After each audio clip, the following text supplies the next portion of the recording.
Grabe, patay na pala talaga yan. Kala ko buhay pa kanina eh. Gumalaw pa eh. Yung sinasabi mong paggalaw ng katawan, rigor mortis ang tawag doon. Nagko-contract ang katawan pagkamatay, saka magre-relax ulit. Yung iba, iniisip na buhay pa to. Pero senyalis yun na patay na talaga.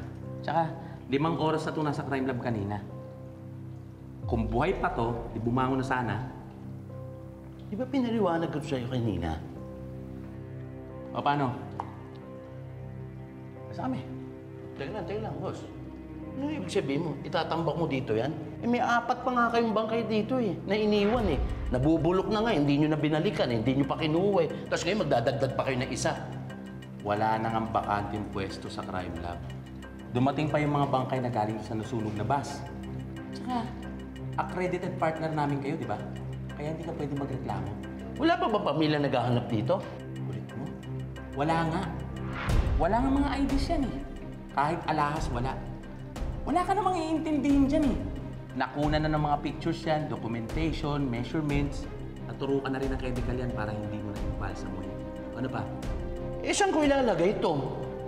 Kung gusto nyo, patong nyo sa mesa. Bahala kayo. Huwag lang kayo gagawa ng kalokohan.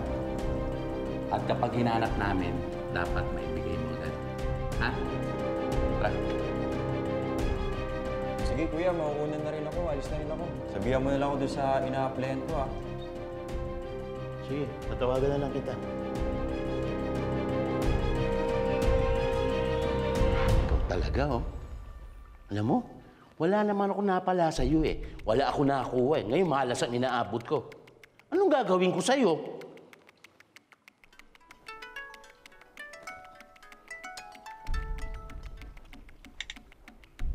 Hello? Ano? Nako! Eksakto ka! Mayroong bago dito. Oo. Okay, sige. Ikaw talaga, oh. Alam mo, kanina, akala ko malas ka. Hindi pala. Swerte ka pala sa akin, eh. Parang ikaw yung ano ko, lucky charm.